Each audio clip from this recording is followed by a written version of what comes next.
And guys, thank you for all the warm words too. That was one of the hardest things for me in getting started a long time ago in this, is just accepting compliments and being in front. It was 350 videos that I made before I wasn't totally embarrassed by myself watching them back. Like I couldn't watch them back.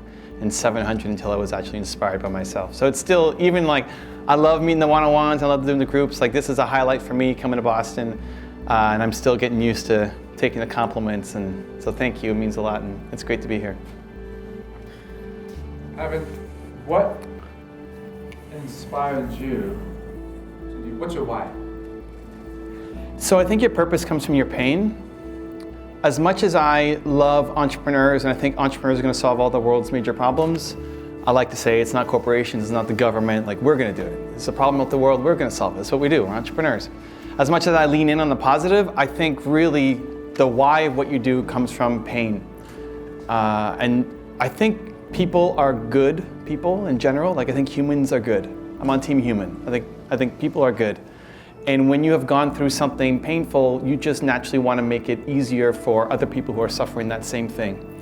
And I think human nature is to try to avoid the pain, forget the pain, put it behind us, never go back there. It's a terrible place. Where I think if you actually want to help people, you need to run back into your pain, understand what that meant to you and how bad it was, and then whatever you did to get over it, then helping other people make their road a little bit easier. So for me, entrepreneurship was really painful. I was making $300 a month in my first company. I was 19, struggled a lot. I thought it would be hard, but I didn't think it would be that hard. It was the lowest time of my life, the worst self-confidence, feeling like I'm putting in so much effort and I'm getting zero results from it. And I just felt kind of useless as a human being. And the worst day of my life was I told my business partner that I quit and just cried my face off. And the next day I got up and said, I can't quit. Like I could deal with the failure, but I couldn't deal with not knowing. And so I had to keep going. Eventually it worked out. We found strategies, we can talk about that. It's not this terrible story. It worked out, it was great. But I still, I resonate more with the entrepreneur who's struggling and like can't afford to pay rent and they're a solo entrepreneur than the people who have, the fancy cars and all that stuff, even though we've had success in my business now. And so I just want to make the road a little bit easier. I was too embarrassed and ashamed to tell my friends that I had no money and I couldn't hang out with them. I had to pick one thing a month. I'm making $300 a month, right? It's like, it sucks. And so I had to pick one thing in a month that I could do with my friends, pizza or beer, birthday party. And the rest was just telling them I'm living the entrepreneur life, I'm too busy, I'm hustling hard, all the stuff that we say. But really, I just couldn't afford to go out with them. And honestly, I'm sure they would have supported me and we could have done something a lot cheaper or no cost, just hang out at somebody's house if I was just honest with them. But I was just too embarrassed and ashamed to say, guys, I have no money. I can't, And so I try to make the content that I wish I had seen when I was 19 getting started. And my passion is still helping entrepreneurs. And so as much as I talk about the why, to your question of, I think entrepreneurs will do all the amazing things in the world, it's really born from the place of I suffered so much emotionally and personally to build my own business that I know how hard it is to get started as an entrepreneur. I just want to make the road a little bit easier for the next people who are starting up. Building the muscle of stop caring of what other people think is super valuable. It took me a long time to figure that out. And even today, if I'm ever worried about what somebody might think of me, if that's the reason not to do it, then I have to go and do it. And it's not to show it in their face and say, look how great I am. It's just for you. So as an example, I remember being in my hometown, Toronto. We're here just for the weekend. Nina's never been to Boston, so I thought we'd bring her out and explore the city. And I remember in Toronto, I'd be walking to this busy intersection. And before I got there, I'd be listening to music in my earbuds. And I'd be on the streets, side streets, and I'd be grooving and jiving, dancing to my song, one word, Tony Mosey. And I'd get to the busy intersection, and then I stopped because there were other people there. And when I caught that, I thought, why am I playing small because of these people. I'm not offending them. I'm not trying to get in their face. But I just naturally play small because of the people who are watching me. And so when I caught it, then I had to dance even bigger than I would normally, right? I'm like dancing up a storm on the corner of a busy intersection in Toronto, Yonge and Shepherd, if any of you guys are local. And again, it's not to get in their face or say, look at me. It's just for me. Anytime I feel the sense of I'm playing small because of fear of judgment, then I have to go and do that thing. The thing for me is, how many times did I go to that intersection and just play small and never catch it? How many times did I have my earbuds on and dance and just stop dancing but never notice it? Probably hundreds of times. And so when you catch it, then you have to go and do the thing. So whenever you, like even here, when kids say, hey, who wants to come up and talk about themselves? The natural reaction is like, oh my God, don't pick me, don't pick me, don't pick me, right? And so if you ever feel that, if you can ever catch it, there's times when you're doing it automatically, but if you ever catch it, that's not a good reason. Like it's better to come up here and totally suck and blank out, and it's a friendly community, right? Like there's no tomatoes that are going to be thrown at you. There'll be people cheering you on. If that's ever the reason to not do something because you're worried about looking stupid or how you're going to be judged, then you have to do it.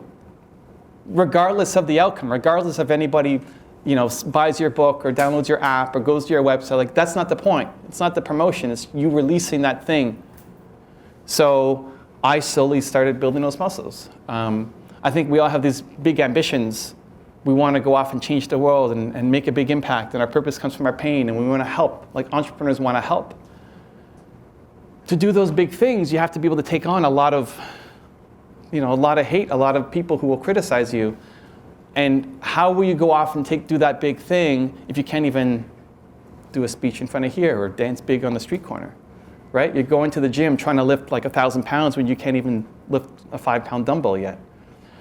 And so the good news is you can train that and you can get better at it every single time. And so just like as an encouraging message, the next time you feel yourself playing small, even today, like if you are nervous about introducing yourself to somebody, find a stranger and introduce yourself. Just because, like it doesn't matter if they never go to your website or app, even if you lead off, like, you know what, I never introduced myself and I just want to say hi. And then you walk away, like that's enough, you just released it. And so I think we, by default, play small because we're afraid of other people's opinions and judgments. And the more that you can release that and the faster you can do it, the more you're able to move forward and live the life that you want. I think if you're just thinking about starting up, just find a way to start. It's crazy how many excuses and we get stuck in planning mode and planning, come with a perfect plan. You got to just do something. And I think a lot of the value that I try to bring to the people that I hang out with, whether they're micro moments here or one-on-ones at the coffee shop we just came from, or the people that I, even driving down from Boston with my team, is here's the thing, when you're around me, as soon as you say, I wish I could do this, then we're finding a way to do that, like right now, right? So, Brahim, my camera guy, one of my camera guys from DB Vault, on the way down, he's like, yeah, one day, like I want to post a story on Instagram, but I don't know what to say. And I wonder if I go live, like how many people would show up, right? It's like, well, we're doing both. We're driving down from Toronto, it's like 9 hours. And then he goes on, he does like 18 stories and a 45-minute live stream. It's like, now he's hamming it up. It's like, it wasn't that big a deal. But so you just do it. What are you going to say? It doesn't matter. Nobody's watching anyway. Post the thing. Like, what are you so afraid of? Right? Hopefully you're not driving while. Well, I was driving. He was doing his stories in the back seat. And with squished leg room, because I need, he's behind me, so I got long legs. Sean here, he comes into the coffee shop we just came from, and he comes in and he says, yeah, one day I want to start vlogging. And he's like, well, what do you do? I'm a musician. Oh, cool. What do you do? I rap. You rap? Awesome. Tony's a rapper too. Okay, in this coffee shop, we're going to do a rap. Right? And so we got my camera crew, and they did their own little freestyle rap in the coffee shop. Right? I grabbed another guy, and he's afraid of making stories. So we went outside, and we just made our first 1-minute story. Like, just do the thing. Find a small way and just do the thing that you want to do. It's not that scary. And even if it is, like, just by doing it, you release it, and you come back like, why was that so terrifying? Right? And you should be way further ahead than you are because you're just afraid and because you get stuck in planning mode. You can't plan your way to success. Like, planning is important. But most of us are over planners, and I'm the same way. Like I plan so much, and I learned it because I lost a $40 million deal in my first business because I over planned and didn't do enough doing. And like that needs to change. Like that's not cool. So that's one thing that I always try to impart when I'm working with people. Whatever vision you have, whatever big dream, like this is what we're good at. We love thinking about the dream and the impact we want to have. It's amazing. But just thinking about it's not going to do anything. You gotta do. So what's the smallest possible way to get started? And then just start building momentum. So if the answer is making YouTube videos, great.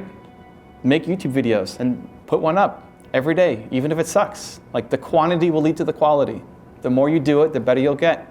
I'm sure when Tony started rapping, it sucked. And when he started public speaking, he sucked, right? Like everything we've ever tried to do ever, right? And it's just practice and getting better and putting the time in and momentum.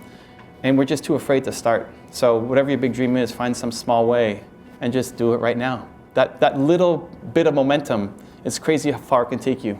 And you just get on a roll. So just start. Hey, good afternoon. My name is Chris. I have a question. So my question is, how do you turn your pain into power and your fear into fuel? Yeah, it's a great question. One, starting with, if you have the awareness from what your pain is. So for me, I lean in so heavy on the positive and the optimism that I just blanked out. I don't remember the past failures and the negativity. So I had to do a lot of work to just uncover what the pain was. You might know it easily. Some people are more self-aware. Like I wasn't. It was a process for me.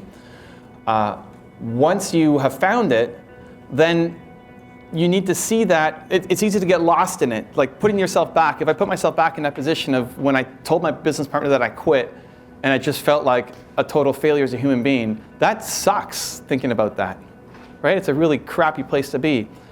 It's then just realizing that humans are built to serve. And if you're not happy right now with your life, then you're not serving enough. You're not helping other people enough. I think we are built to serve. We want to help other people. I think it's part of our DNA. So how does your pain then help serve others? And it's one of two ways. Either you dealt with it and you got through it. So in my case, I solved the problem. Like I'm not struggling to get by as an entrepreneur anymore. So I can give my story and my strategies and my tactics on how I did it because I know it worked for me and hopefully it worked for you guys. But maybe you haven't solved it yet. Like maybe you don't know what you're doing yet. Maybe you're still in the pain. And even just sharing your journey of what you're trying to do to overcome the pain, like if you're in your pain right now and you want to get rid of it, that is an inspiration to other people because so many people are stuck in that zone and they have no way to get out. And seeing you take the first path, take the first step, like I want to make a video, great. Just seeing you make a first video, even if the video sucks, like it's better if it sucks. And they see you do it. Gives them a shield, it gives them permission that they can go off and do it too. So it's just thinking about what the pain is that if you have it right away, you know it, great. If not, do some work to think about it. And then have you solved it and you can give strategies on how to do it? Or are you still working through it and don't come off as an expert on something that you don't know what you're talking about, but your journey is still valuable and important. I can hang out with entrepreneurs all day long. Like I'll forget to go to the bathroom, I'll forget to eat, I'll stay up all night. Like it fuels me because that's part of the struggle that I went through. If I look at something like obesity or depression, I think those are really, I think depression is super important to solve.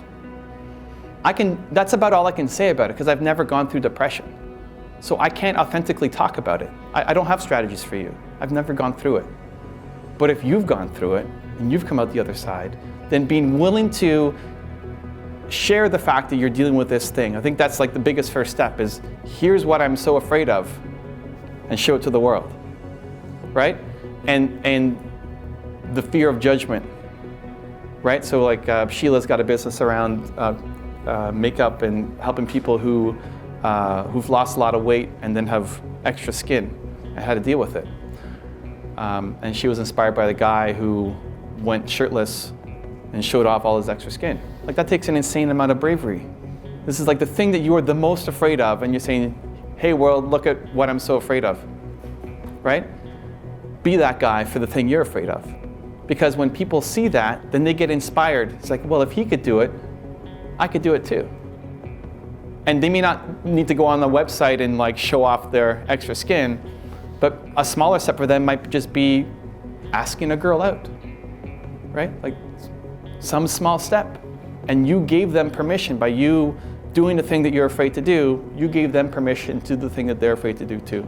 So recognizing that that thing that you're so afraid of is your ultimate strength. Because I can't talk about extra skin and what you should do about it, right? But Sheila can. And then I think if you can, then you must. Like, I think if you can, then you have the responsibility too. So it's my responsibility to help entrepreneurs. I can, therefore I must. Whatever that pain you went through, you have to share it. And it doesn't mean you have to drag down, like maybe you went through abuse and your dad hit you or something. You don't necessarily need to drag your dad through the mud. Sometimes other people are involved in the story. But how can you tell the story without negatively impacting the people around you? But I think it's your responsibility. And I think ultimately you'll feel just way better. Like you guys fuel me through these things, through the comments on the YouTube channel. Like I wake up every day knowing that the work that I do matters. And I'm not special. If anything, I'm like super less than special. Like 350 videos before I wasn't totally embarrassed. Most people quit after 1 or 5, right? I just kept going. And I think all of you could, like whoever said video, like I think you could crush me way faster. It's just because I have done 6,000 videos, right? So like you better get better at something if you've done it 6,000 times, right? It's hard not to. So yeah, I think figuring out your pain, then recognizing that humans are built to serve, and you must. It is your responsibility to give back and contribute, and that will be your ultimate satisfaction, happiness in life too. I think first thank you for being here. I think it's really important. I just want to ask you now that you want to talk, but probably after all this comes back, how you don't really well. You know, I don't know if that changes as you grow or not. I think it's easy for everybody in this room to feel overwhelmed, regardless of if I have, 20 people working for me or not, right? I think it starts with understanding yourself, so dissecting yourself and what you love doing. Jerry Seinfeld says you have to do the thing that other people would find torturous, but you love it. I'm sure if you stepped into my schedule, you would feel overwhelmed immediately. But it's not because I'm great. Like if I jumped into your life, I'd say, this is ridiculous, I can't handle it. Like I'm overwhelmed after 5 minutes. And so it's just understanding the way that you need to schedule your life and build to it. So I love having a calendar. I love having everything lined up. So Monday I know what I'm doing, Tuesday I'm doing something, Wednesday, and then I like repeating my days. So example, Tuesday is my YouTube day. Tuesday I'm doing all the research, I'm seeing where my team has come together, I'm filming videos, and then I don't touch anything until next Tuesday. And so one, it allows me to like be super productive on Tuesday making all my YouTube videos, and then I like to miss it, right? I can't wait to go and film again, right? I don't get it again until Tuesday, right? And that works for me. Like that may be the worst advice ever for you, right? But having the understanding of a schedule that works for you and then designing your life according to it, and you may not be able to do it fully yet, right? Like you might have a job, you might have other responsibilities that you're working your way through. But if every month you're taking a little bit closer step, you take a half hour, an hour more every week to start working on the thing that you're doing and spending less time on the stuff that you hate, according to the schedule that you want. So it's a difficult question to ask because I don't live your life, right? But I don't think it's any easier or difficult as you get, like I like people. I like the people on my team, and I want them to grow as people. Danny and Brahim, my 2 video guys, I don't know where Brahim is, somewhere. He went to the washroom. Good, we can talk about him while he's out in a good way. Their ultimate goal is to build like a Netflix special. They want to film content for Netflix, right? And now they're doing like wedding photography and a bunch of stuff. And so this is a step. And like, great. I want my thing to be a platform to help you go get your Netflix special. even if that means you're gonna leave me. If you're with me for 6 months or 2 years or whatever, and then you're doing Netflix, like, I'm so happy for you. We were scoping out his show on the way down. Like on the way down to Boston, it's like, Danny, what do you ultimately want to do? I want to make like a 2-hour video. I want to make a movie. Okay, so how do we, like, let's make a 5-minute short. Like, start. Nobody's going to say, here's $1 million, go make a 2-hour movie, right? So let's make a 5-minute short. What does that look like? And it's like, okay, well, I don't know how to crunch it down into 5 minutes because it's a big story. Great, we got 8 hours, like, let's work through it, right? Tell me what the story is. And we started working through it, and I gave my perspective. Like, I can't tell him how to do his art, but just in breaking it down, we came up with a script that can work for him. And just in like a half-hour, 45-minute conversation, he's got enough to go off and build his 5-minute short. I wake up this morning, I'm up till 3:30 last night. We wake up early because I always afraid that I'm gonna miss the alarm, so when I'm traveling, I always end up waking super early. I got like no sleep. I had no sleep the night before. The first thing I'm doing is finding spots for Danny to shoot his video because he wants to do an airplane thing, and you can't go to an airport and shoot. But there's a spot in Toronto where the planes are flying over this gas station, and like, he can go and film there and get the shot that he wants. I gotta show him like a screen cap of what that looks. That's what I'm doing. The first thing when I wake, I'm in bed researching Google Images to find the spot so that when he wakes up, it's like, Danny, look at this, right? So, but that's me. Like, I want the people on my team to win for as long as they're with me. And if they leave, then I want them to leave and like, go do your thing. So I schedule my life and build my life and business as much as possible around the things that I love doing, and I try to make that happen. I think that's one of the greatest things of being an entrepreneur is you can design the life and the business that you want. So it's really understanding what is overwhelming in your life right now and what does an ideal schedule look like. And then I'm not the like burn the boats guy and kill all your other responsibilities and just go all in and do it. I think if you have confidence that this is working, like you have a plan, like by the end of the year, I want to eliminate this, and you work towards making that happen. And then slowly your schedule becomes more and more what you want it to look like. I think if you know where you're going to be in 5 years, you're thinking small. I think the idea that you know the kind of person you're going to be in 5 years means that you're not exploring and doing enough stuff to really figure yourself out. I think it's possible to work towards a 5-year goal, but I think if you hit that, I feel like you could have done way more if you were just open to life and reacting and changing along the way, because you won't be the same person in 5 years as you are now. So I don't worry so much about having a 5-year goal. I think about lifetime, the big thing that I'm trying to accomplish, my big mission that's never going to happen, but I'm every day trying to make a little tiny dent in it. And then just what am I doing next? What's coming up? Like, what am I doing for the next couple months? And almost nothing in between. I wanna solve the world's biggest problem. I think it's untapped human potential. I think people are doing the wrong thing. I think most people are just doing the wrong thing. I don't think most people wake up and are just excited about life and are doing work that is meaningful to them. I think everybody has Michael Jordan level talent at something, or Tom Brady level talent at something. I don't think Tom Brady's that special. I don't think Tom Brady's the best football player of all time. He's not. It's on camera. He's not. The best quarterback of all time is a manager at Starbucks because he never picked up a football.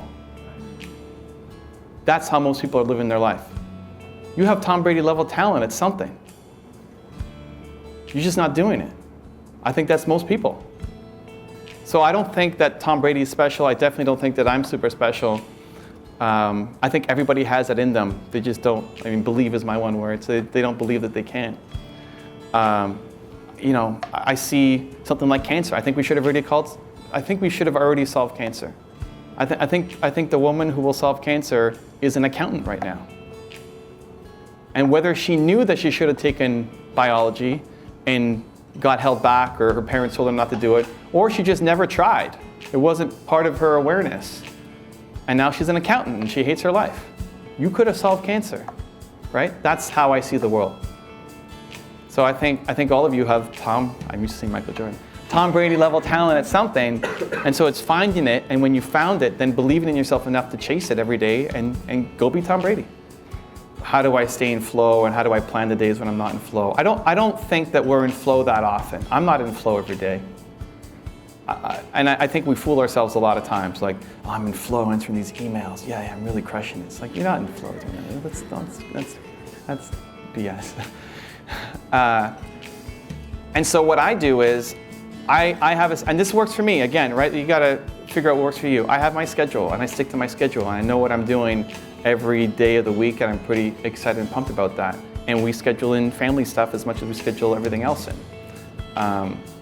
But then when I really get going on something, when I hit flow on something, then I try to stay there as long as possible. I'll push almost everything possible aside to do that thing. So an example, since my wife is here at the back, I decided while we were on a cruise in September that I wanted to finish my second book on the anniversary date of my first book. So Year One Words, my first book. Top 10 Rules of Success is my second one. And I decided, it took me like, 6 months to write half the book, because I was like picking away at it. And I just decided, December 6th, the book has to be out. And that was mid-September, we're on a cruise ship. There's a lot of work that has to get done. I had to finish writing half of it and then proofread, artwork, everything. It's crazy. So it meant that by the end of the cruise, I had to finish the book. So I told Nina, Nina, I need to finish my book. And while Nina was sleeping, I was working on my book. While Nina was working out, I was working on my book. We still went to the ports and the cruises stops and we did our stuff, and then every extra moment I was working on my book. And I never do that. Like, I have a cell phone, but I don't have a cell phone number. Because when I'm with Nina, I'm with Nina. You can't call me. Right? So I really value my family time. But I was in the zone and I had to finish that, and she understood. And the only reason why she understood is because I already had so much, she can come up and talk about it, but in my words, I had enough in the emotional bank account. If that was our life every single week, we wouldn't be together, right? Like she would have dumped me because I don't spend any time with her. But that's how I see the world, and that whenever I get in the flow on something, I try to stay there for as long as possible and push everything else for as long as possible, even though it means short-term sacrifices in some other area of my life or business, because what I'm going to create in that moment is going to be gold. It's going to be gold. When you're in flow and you're creating, it will be gold. So I will stay up until my eyes are burning, and I will push meetings and apologize, and I know I can make it up to people because I need to stay there. But I'm not there that often. Right? That's not a daily, and maybe I just suck. Great. But for me, I'm not there that often. So for the days that I'm not there, I have my schedule. So I'm not waking up and say, what am I going to do today? Oh, I don't know. Let me wait for my flow, and I don't know. Let's explore and do something, right? So that's me. I don't want to force what I do on you, but that's the way that I think about it. Is when I'm in flow, I need to stay there for as long as absolutely possible and push everything as much as possible. And then for everything else, I schedule and design the life that I want and that works for me. I think when you have a goal, you need to look at, for me, when you have a goal, you look to your schedule. You have a goal and say, I want to be, Sean, I want to be the world's greatest rapper. Great. Let's look at your schedule. How much time is spent rapping, right? If you're not rapping every day, you're not going to get there. So what's in your schedule has to help you go and get the goal that you want.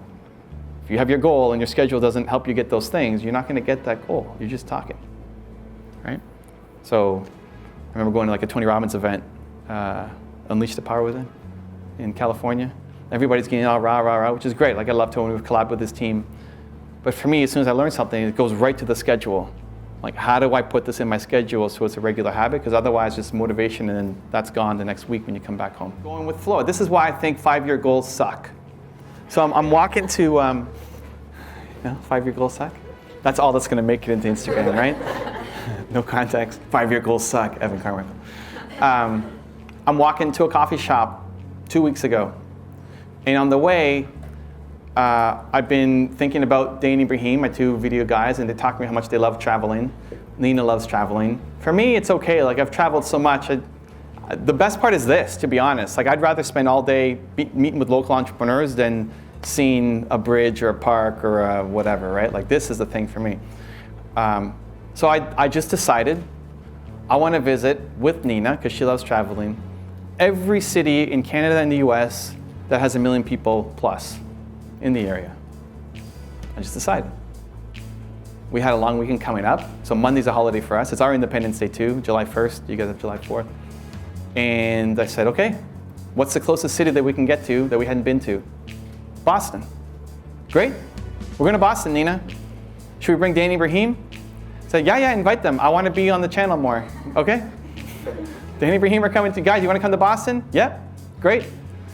I put out some Instagram videos and newsletters, and I find out Tony's in Boston. I didn't know that. We just collabed on this video, went live. His one-word video went live on my channel last week. And Tony's in Boston, great. Sheila and I have been in contact on Twitter. She's in Boston, awesome. Kit messages me and said, hey, I got this awesome group. Boston Speaks, I can organize an event. Awesome. Like all this came together super quick, but it wasn't part of my 5-year plan, right? I decided I wanted to do it. We had a long weekend coming up. Let's go to Boston. And now all of this is possible because of it. And maybe I meet somebody here that then changes the entire trajectory of what I end up doing, right? But because we're so locked in on making our 5-year plan happen, you're not open to the opportunity of something amazing happening too in your life. So there's a thing that has been a recurring theme through the past couple months for me is everything is the best. Like when something goes wrong, it's the best. So we almost didn't put this on because there's fire alarms that are being tested or something in the building or whatever. Like, I want to do it with the fire alarms on. Like, it's the best, right? Like, things never go according to plan, right? And so when they don't go according to plan, that's the best. Then I want to do it even more. And I just train myself that whenever something is not great, it's like, this is the best, right? And you lean in on it because negativity is coming for you. You can't avoid it. Like even if you do 0 with your life, there will be negative things that happen. Like people in your family will die and like lots of negativity will happen. So what do you do when something negative comes for you? How do you react to it, right? There's nothing good nor bad. It's thinking that makes it so, right? You choose to react in a positive way. So when I actually did this, I had a workshop in Toronto in May and we had the fire alarm go off. And I ran down to the secondary place we're doing it. It's like, guys, it's the best. I went to see everybody like, this is record now. Record with the alarm going off. This is amazing, right? And I have my dogs with me 24/7, and one of them is a puppy. She peed on the floor while I'm doing my speech, like here, right? My puppy's on my lap, gets down, pees on the floor. And I just keep going, like, guys, it's the best, right? Right? Like you just go with it and then it becomes a thing, right? Where it's easy to get distracted and it's not the perfect ideal thing that you thought of, and so now you can't post and you can't do the thing that you want to do, right? You do it regardless. Like you do it, like that makes you stronger. When you do it when it's difficult, that's when it's awesome. If you're running the race against 3-year-olds, you're going to win every time. You're going to hate it. Nobody wants to run a race against 3-year-olds, right? The challenges are where you grow. So when you feel a challenge and like, this is the best, jump in on it, do it. You have to do it. So I would have done it I want the fire alarm. Like I want somebody to pull the fire alarm right now. Like it's awesome. It's the best. So now you all know the fire alarm might go off. Everyone's going to say, stay in here. We'll stay. Yeah. But if the fire alarm went off, and if there was a fire here, right, and like we're still staying here and we, make it out, it would be like the best story of all time, right? Yeah. It's the best, right? Like we can run pretty quickly to get to the door, right? But if like a fire erupts and we all have to take off, I would still continue this Q&A on the streets while there's fire trucks, and it would be the best memory you guys would have for the year, right? Or at least it would be for me. Actually, were there an instance, what was the worst case scenario that you went into and then somehow you came out? I have such a hard time thinking to negative spots. Like besides You don't have to answer. I'm trying to think of something recent. I don't know, guys, help me. What was negative that we turned around to something? The $40 million that you... Yeah, I mean, so that's like way back. Like I didn't think that was the best, but ultimately, like, but it has been like that. That is. Brahim's laughing. Brahim, make sure you're not shaking the camera. That lesson taught me not to be a perfectionist. Because I had to have the perfect plan, perfect pitch, perfect plan, and I never kickstarted, never give it the push, and I lost a $40 million deal. That pisses me off, and it's the best, right? Like it's the biggest lesson of all time. The pain that I suffered as an entrepreneur, making $300 a month and feeling like a total loser and having no value is what fueled my entire channel. It's the best. What's the company that you lost the $40 million on? What was your idea? I had a biotech software company, early stage biotech software, and there was a lot of consolidation happening in our industry, and I actually we were thinking, okay, who's going to buy us? And we picked the right industry of who would buy us, but we picked the wrong company. And here's a lesson, like, whenever you think somebody's going to buy you out, it's never the number one player who's going to buy you. It's the number 4 player who wants to become the number 1 player. And that was our problem. We targeted, it just made so much sense for how our software would fit with this number 1 player, and everything would be integrated, it'd be amazing. They just didn't care because of the number 1 player. It was the number 4 player who raised an $800 million fund, who was going on an acquisition spree that we caught too late. We were targeting the wrong company. And we were at the end, like it was us and our biggest competitor, and we lost to our biggest competitor. So it was like we were number 2. We were the bridesmaid, right? No? So, I don't know, isn't that the expression? Maybe it's a Canadian thing. It was the groomsmen. We were the groomsmen. I don't want to get in trouble. I just got my Boston Ain't For Everybody t-shirt. I want to be able to keep it and not get kicked out of the city. We were the groomsmen. And it's not to say that we would have got the deal if we were more prepared, but we would have had at least a better shot, right? So just a lesson we learned, another one. Like, it's the best. It's the best lesson. You're having more fun now.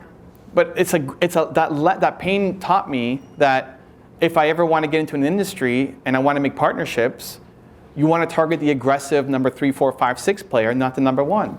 They won't care about aggressive growth, right? So if she's trying to sell her app, who's going to buy her app? It won't be the number 1 company. You're giving that information, so we're learning from you. Yeah.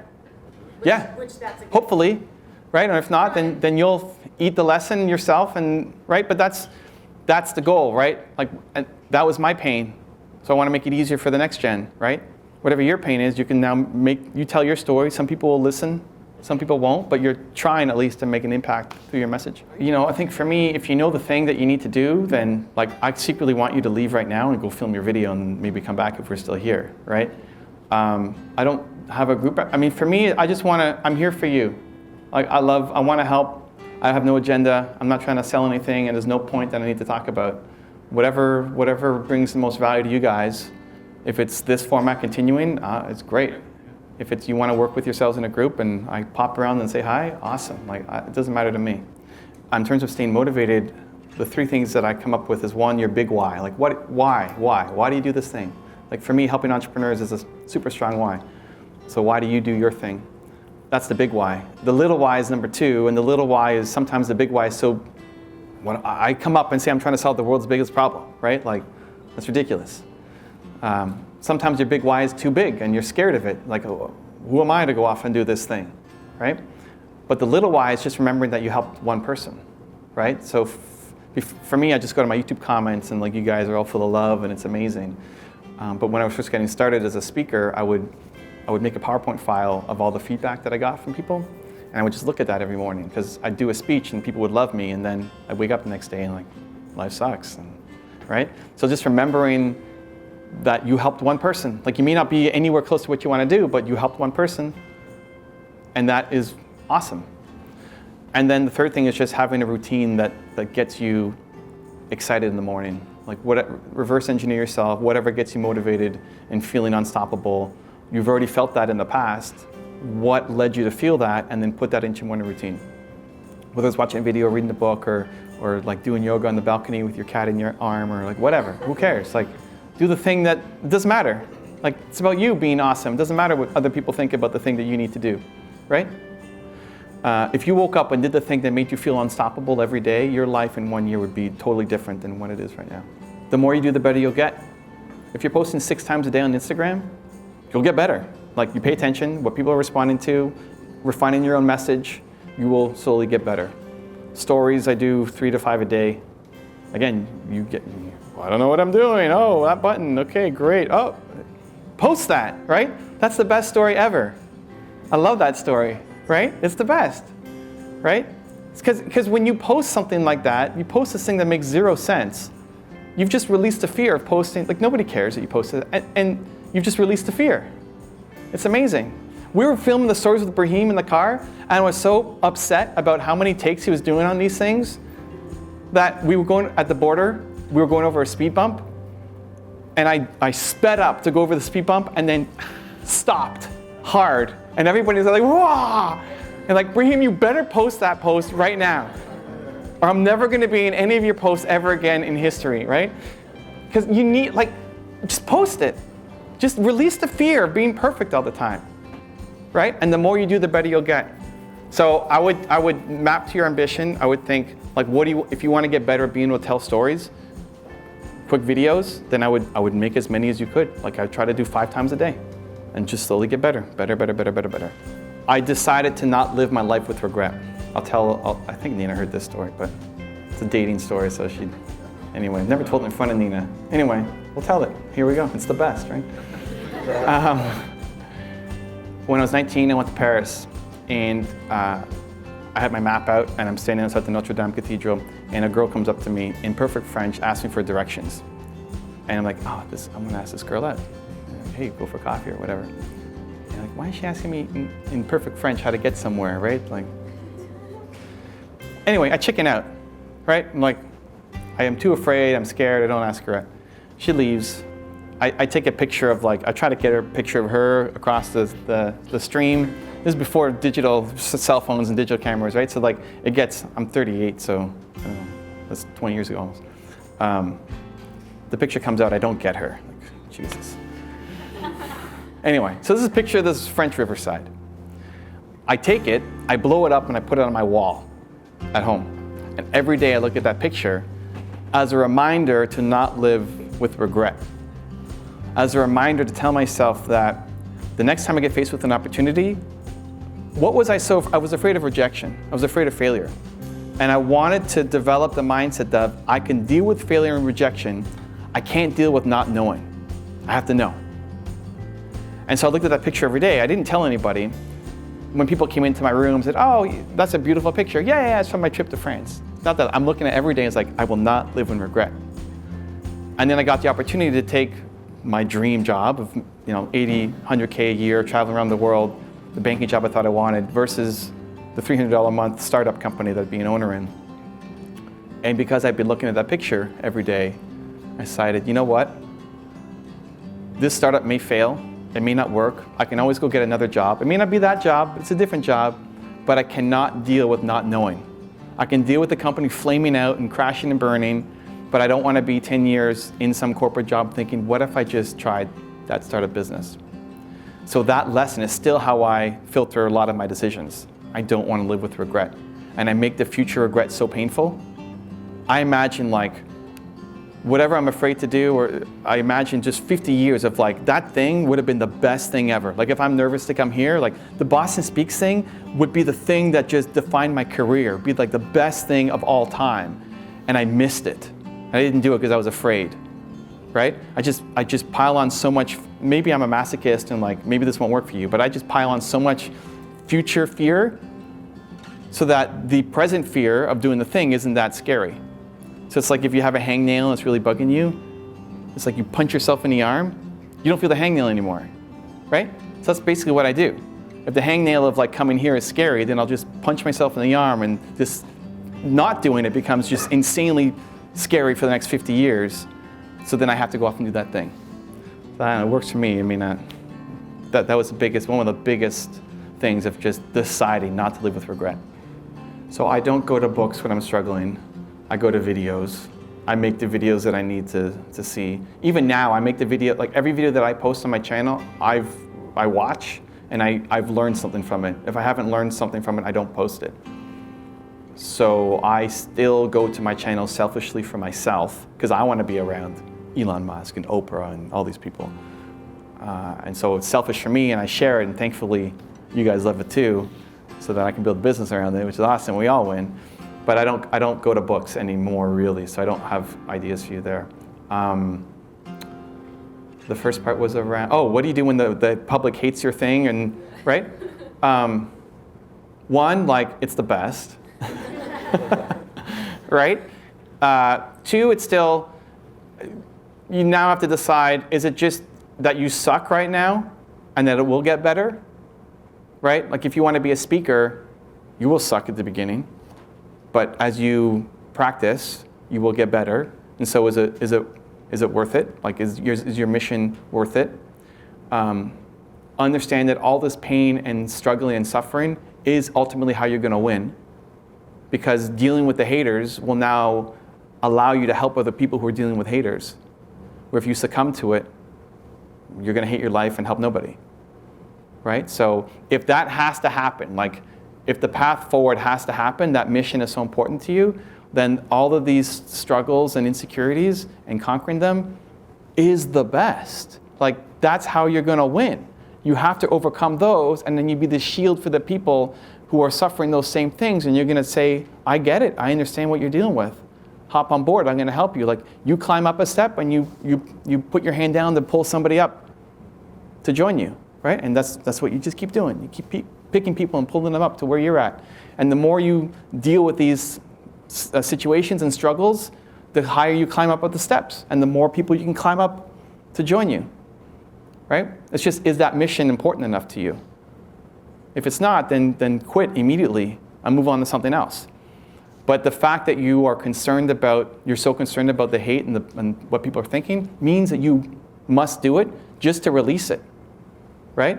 I was at a nail spa with my dancing team, right? So I own a dance company too, and we won a local competition. So I took them out to a nail spa, and I went with them.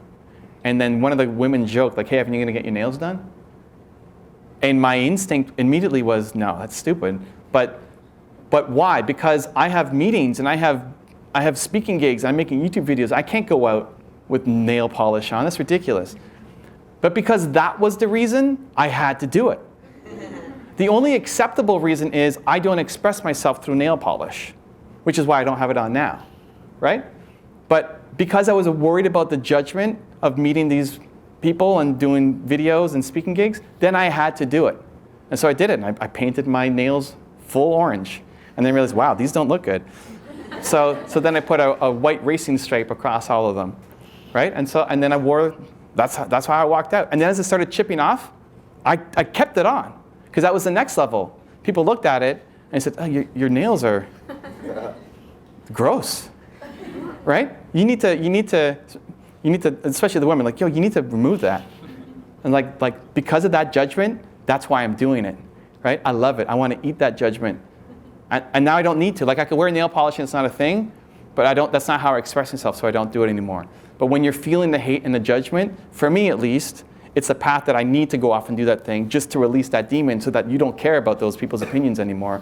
And then you can teach other people how to do it too. So the most rewarding thing is just knowing that the work that I do matters. It's this, like it's meeting you guys, it's helping entrepreneurs, feeling like I did something today that meant something to help other people. I think humans are built to serve, and so it's what I try to do every day. I don't always do the best job, but I try. In terms of uncomfortableness, even now, like even having these camera guys on me, one of the things with my channel is I've always historically hid behind, like I'm most known for the top 10 rules, right? It's not even me. And I get a lot of like what kids said, hey, I wish you were more in the content. And I'm trying to figure out ways to do that, right? Like we're recording this today, we'll see how it goes. I think there's a lot that I bring when I help people one-on-one that never gets documented and recorded. So that's uncomfortable for me. It's what I'm starting to share. So some of it is planning. It's like, okay, I need to break out of my shell more and like make some more content, and we'll see where it goes. And some of it is just in the moment, like getting hit with the nail polish. The thing is that for that is just the awareness, because it's easy to say, no, that's stupid for the nail polish. But why is it stupid, right? And the only acceptable answer is I don't express myself through nail polish. But the real reason was I'm just afraid. And a lot of the times the reason why you don't do something, we will logically come up with something to say, here's why I'm not doing it. And it makes total sense. And the smarter you are, the better the reasons you have for not doing something, right? But the only real reason is that deep down behind you're afraid, and that is not an acceptable reason. I would just say, listen, I know we've gotten some good energy here in the room, and hopefully you guys met some new people here too. If I've given anything to you, I think the most important thing is take that energy and do something with it today, no matter how small, like that one thing that you guys were yelling out or in the back of your head. Like try to find one thing to do today, even if it feels stupid, ridiculous, tiny, small, like I'm gonna make a video, great. Like just go make a 1 minute Instagram video, feel awkward and terrible and just totally embarrassed and ashamed, and then press post. And like, Okay, so here. there you go. Now I'm gonna do my video. There we go, see? I want to hear, you said do the video, go This for is it, so we're I'm doing it gonna- live. Okay, so here we go. What are we talking about? I don't know, tell me what you think when you look at Hunter. He is the mascot for our books. Yeah. So I have a family that's crazy about stuffed animals, and they're the reason I actually did this. So most adults would hold him and do exactly what you're doing. With the wings, right? I feel like as soon as I hold him, I want to flap the wings. Yeah, exactly. I feel like this guy needs to be a cartoon character, and he like flies off and says something. We are working on Yeah. that. Or like have a little thing at the back that I can like pull down and it makes it flap. I know it's next level expensive, but even this is great. Hunter the Owl. Perfect. Thank you so much. There you go. You made my day. So if I've given you any, like do that, and but do it on you, and it's likely gonna suck, and that's the best. First I had to do it on you, and then we'll Right, no, but like for everybody else, like just do it on you. Like go out and do the thing, whether it's recording the video or making a phone call or asking that guy out or whatever. Like just do it. And if you get rejected, it's awesome because it's not about the result. It's about the fact that you did something to get out of your funk and your just constant life and say, I'm going to shoot for something bigger. Whether you hit it or not the first time doesn't matter. It's the fact that you're shooting. And if you're shooting every day, you're going to hit eventually. And that's the process. Altruistic, world domination, honey empire, right? I'm grateful. I understand why I'm here. I think because I am so open. I wanted to think and say, it's a bloody brief life. All of you have the potential for enormous success. If you want to know what Gary Vee, DJ Khaled, Oprah, and others know about empire building that most people miss, check out the link in the description for a free bonus video.